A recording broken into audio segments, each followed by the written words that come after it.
All right, are we live? Oh my God, we're live. Oh my God, look at this. I wanted to get this off my shoulder.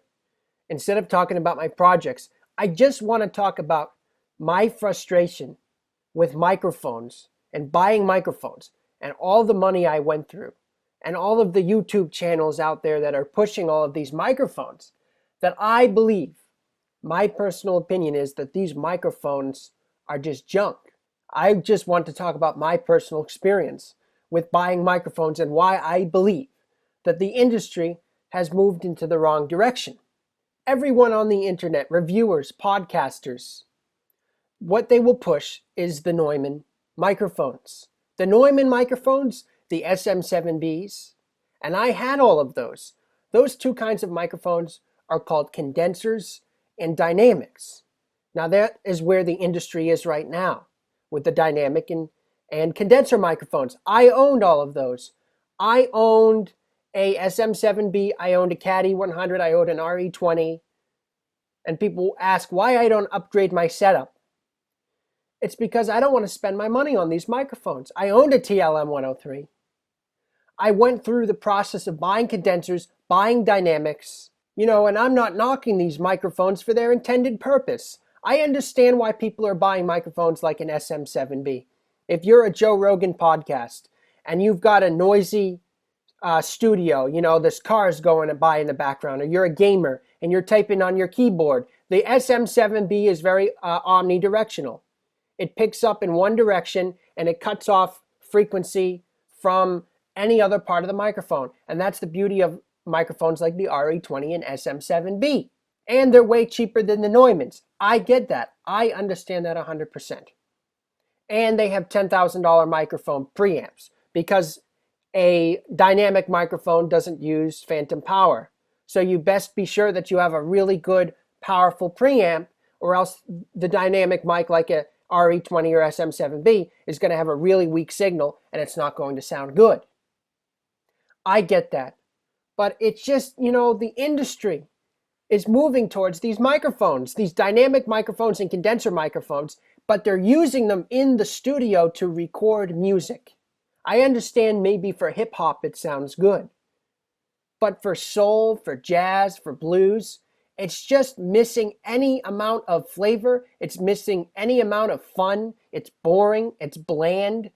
It's a completely neutral microphone. And that's why I can't stand something like a U87. People are saying that the U87 is a great mic to use in the studio for music. And I would just disagree when it comes to guitar, horn section, string section, and especially vocalists. Condenser mics like the U87 just sound bland. There's a terrible amount of sibilance, and there is basically a flat EQ across the board. There's no color, there's no flavor. It's not fun. It's a very boring and bland and bleak microphone. And the reason the industry is pushing microphones like the U87 as the standard, the greatest microphone there ever was, is because most people out there are using software like Pro Tools. They rely on plugins to get their sound. They want a dead, neutral sounding microphone that's boring and bland because they're going to run it through plugins. They're going to run it through Pro Tools. They're going to peak the levels, and they want something that's very adaptable to any situation. It's very flexible, and the U87 is the flexible mic. You can do anything with it. You can make it sound like anything you want. On the other hand, you can't really do the same amount of flexibility when it comes to something like a tube mic, like a U47, or a ribbon mic, like an STC, like an AEA, because they're fixing it in the mic. They're fixing the sound in the mic so it comes out with unbelievable tone, unbelievable warmth to it, and so it needs minimal processing when it leaves the microphone. That is the opposite of the U87. The U87 flat with no processing sounds clean and it sounds neutral. It's boring. It has no sparkle, no flavor. It doesn't do anything for vocals. You have to do that in plugins. And that's why I'm not going to spend the money on a condenser mic or a dynamic mic. Because I just believe that microphones like condensers and dynamics, the U87, the SM7B, they're totally flat, they're boring, they don't do anything for vocals. They're not musical microphones. They're not warm microphones. They're not fun. You don't have the tone of God coming out of your vocals. And you get that with a ribbon mic. You get that with a tube mic. That's why the industry for the longest time utilized ribbon microphones as the radio voice. All the radio hosts, Larry King, Bing Crosby, Bob Hope, they used ribbon mics in the studio because they brought warmth across the AM radio and the AM band. That's not necessarily as important anymore. But you're missing the real thing. When you use something like a U87, you're missing the real thing because you have to do so much post-processing to get it to sound like a U47. Why don't you just buy a U47? Why don't you just buy a U67? These tube mics and these ribbon microphones out there, in my opinion, I believe we reached the peak technology in our progressive era, where we were really pushing out new technology in the music industry in the 1950s and 60s. I think, in my opinion, that was the peak of microphone technology. When we're talking about the R44s, when we're talking about the STCs, when we're talking about the AKG C12s, the AKG which is not around anymore.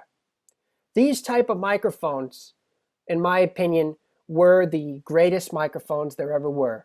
These kind of microphones, in my opinion, were the greatest microphones they ever made for musical warmth, fun microphones, something that had no sibilance, and so you could keep a microphone 40 feet away, pick up strings, pick up horn instruments, and it wouldn't change the tone, it wouldn't get cold on you. It was always a hot signal. Ribbon microphones, active ribbon microphones are always extremely hot, which is why you need phantom power.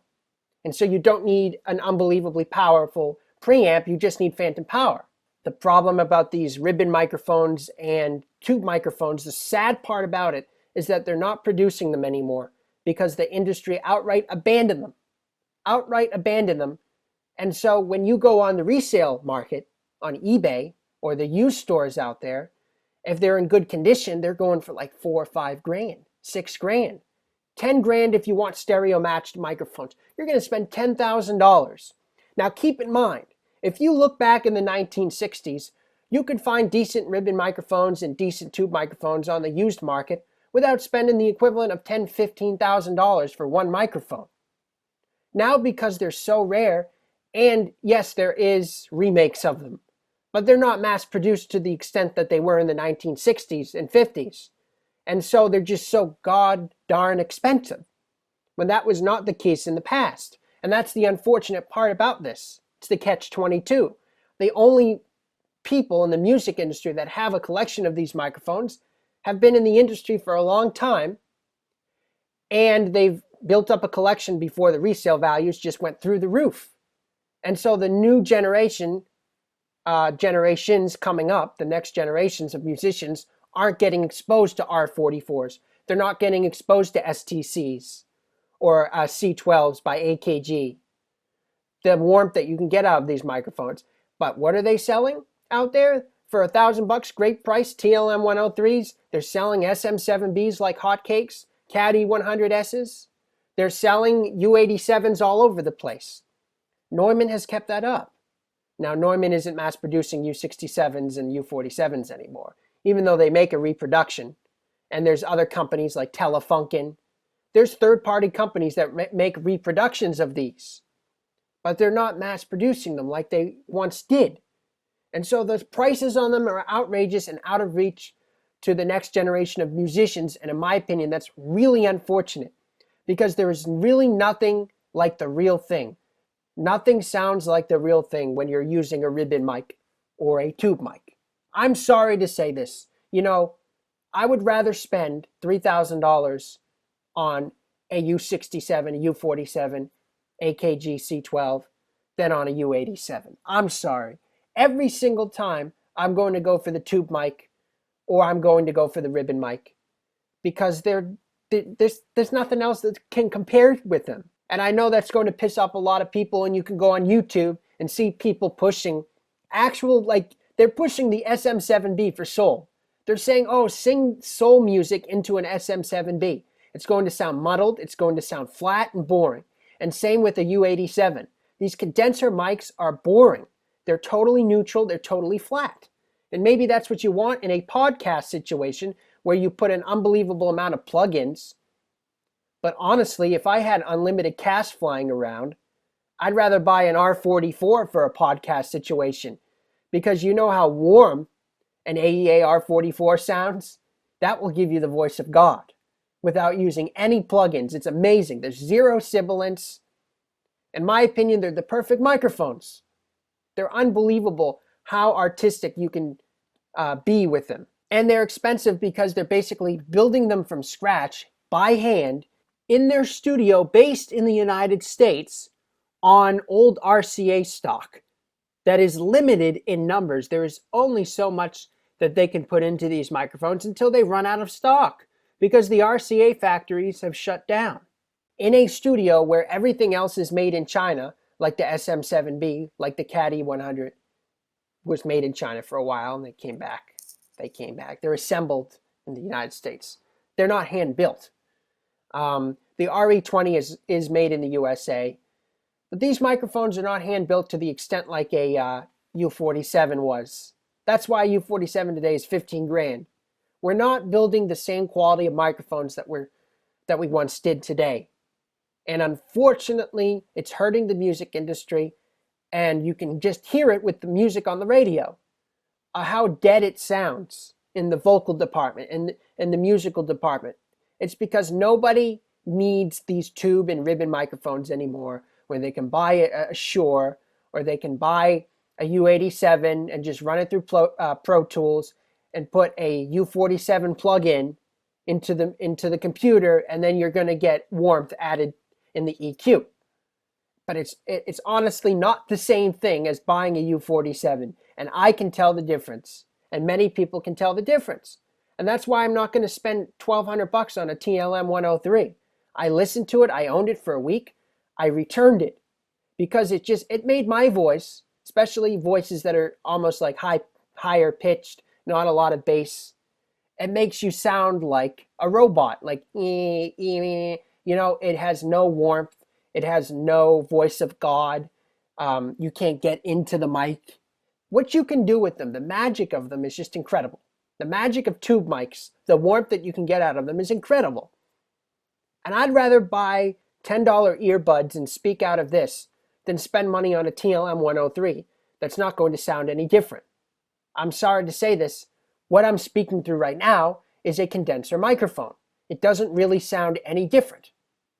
As far as EQ goes, yeah, I can speak closer to the microphone than this, and this may sound choppy in the resolution. It's not 24-bit because it's running into a 3.5 audio jack, but it sounds no different than a Shure SM7B. In fact, in my opinion, better, because it's right on near my lips. I mean, that's why the Tonight Show, Jimmy Fallon, is not using an actual microphone anymore. They use clip-on mics. There's a reason for that.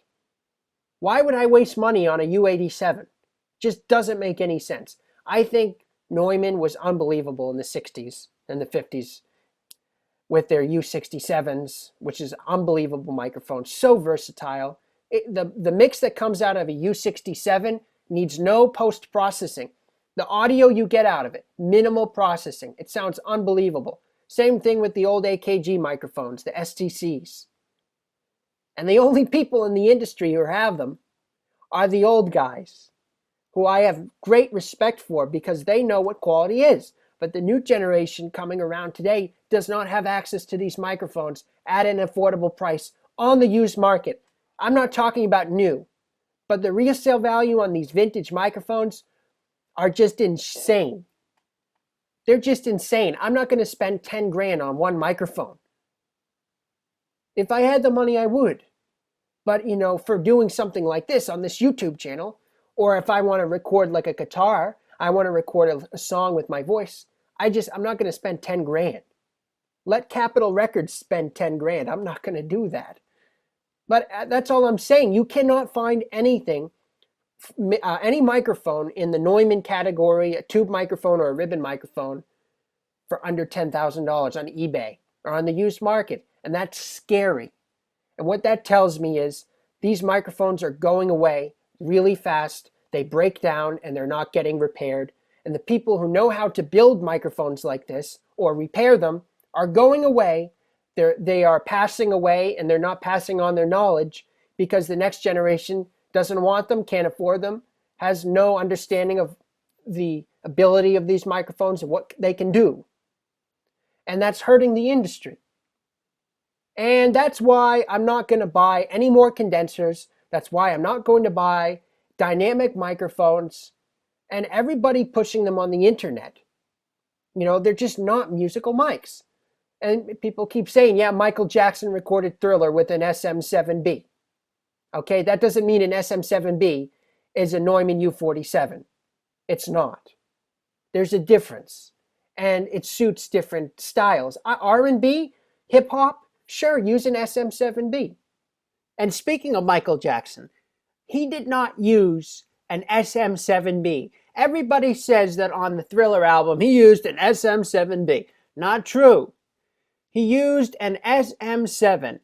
And if you look at the prices of made in the USA original SM7s that are on eBay or other stores online that you can find used, good luck buying one, and it sounds way different than an SM7B. And Michael didn't just use an SM7. He used a U47 for a good number and chunk of his music and songs. He had his own personal U47, if you can believe that. If you want a U47, there's nothing that's going to replicate it than the real thing. If you want the U47 sound, the only thing that's going to get you to a U47, even the remakes, are not like the originals. Why can't they make microphones like that anymore? It's really because our manufacturing moved overseas. We don't have the ability or the capability to do that anymore. And it's unfortunate. So much. I mean, you look at guitars today, and electric guitars are still good.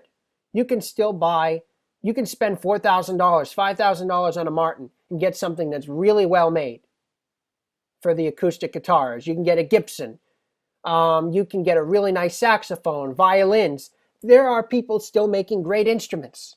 But when it comes to microphones, for some reason, it's like all of these companies have forgotten how to make good microphones.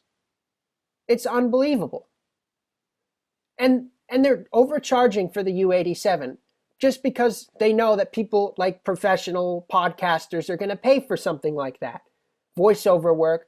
The only reason it's $3,200 for a U87 is because they know that's the money they can get about it. It doesn't cost them $3,200 to make the U87. No way in hell, no way, hell in a handbasket does it cost them $3,200 to make the U87. Now the U47 I can see as a tube mic, something like an AEA R44, $4,000, $5,000. I'd pay for that. That's worth the money, but not a condenser mic. I'm not going to spend $3,000 on a condenser. That's what I can't believe.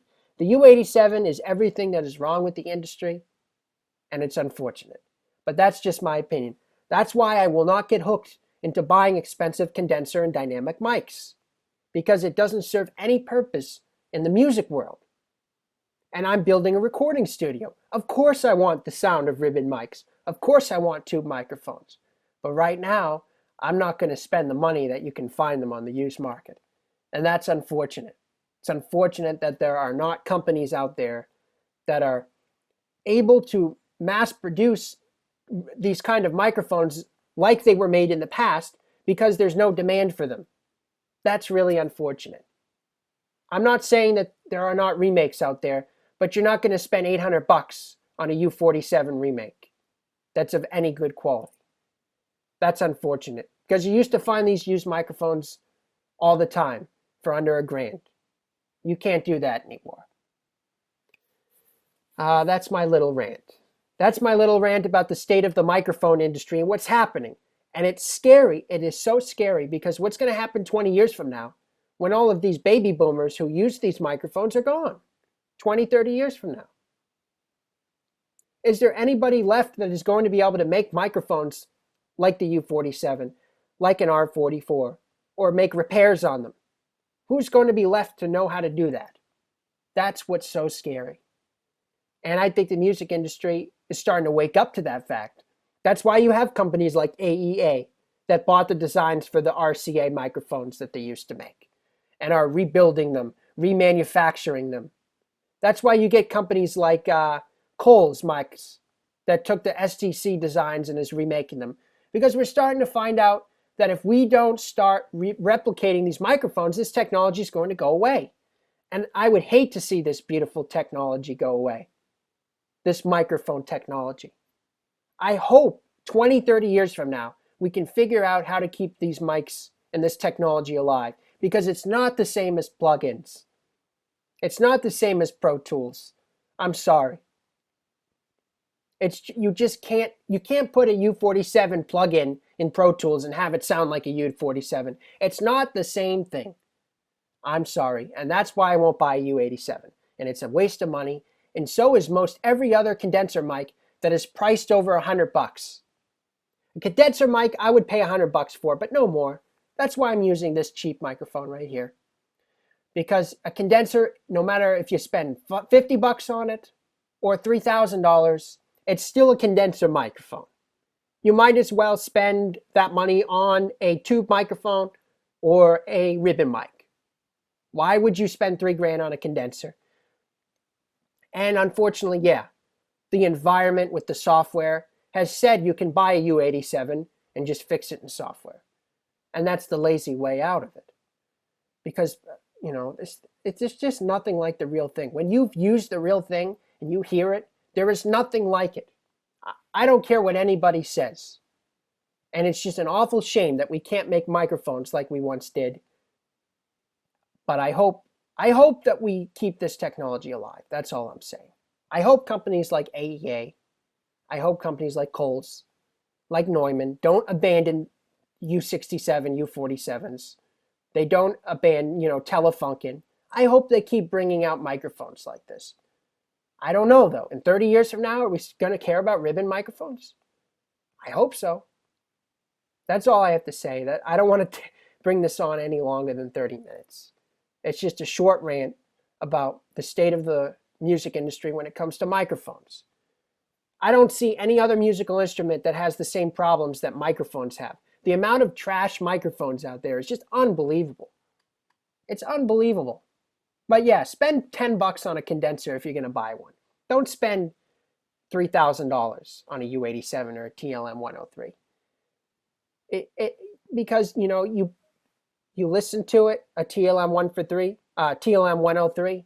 You listen to it for 10 minutes, it sounds good. Then you listen to it for a week, and your ears are popping out of your head. And then you listen to a U47 or a U67 or a C12, and you're like, wow, that's warm. You could listen to an R44 for 5 months. There's going to be zero sibilance. They call it a sibilance destroyer. That's the way microphone technology should be made. It's just incredible. Nat King Cole, Frank Sinatra, Dinah Shore. There's so much. Barbra Streisand. Those records, they used ribbon mics and tube mics.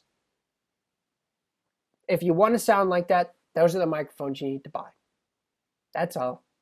You have a good one, folks, and I'm going to be giving more updates about this reel-to-reel project. Unfortunately, I have to source from JRF Magnetics down in Pennsylvania. Now, I'm in Boston, so I have to travel to Pennsylvania for any service. I can't just bring in my JH110 machine into Best Buy and have them relap the heads. That's specialty service, and he's one of the last people in the country that know how to work on these machines, other than the restoration service down in, I believe it's Kentucky or Tennessee, somewhere around there. They have MCI restoration companies that restore these machines. So it's a multi-year project. There have been people on here that are wondering if I abandoned this channel. No, I didn't. But I will be giving more updates because we're almost to the end. The horizon is coming. I can see the light at the end of the tunnel. Anyways, thanks for watching.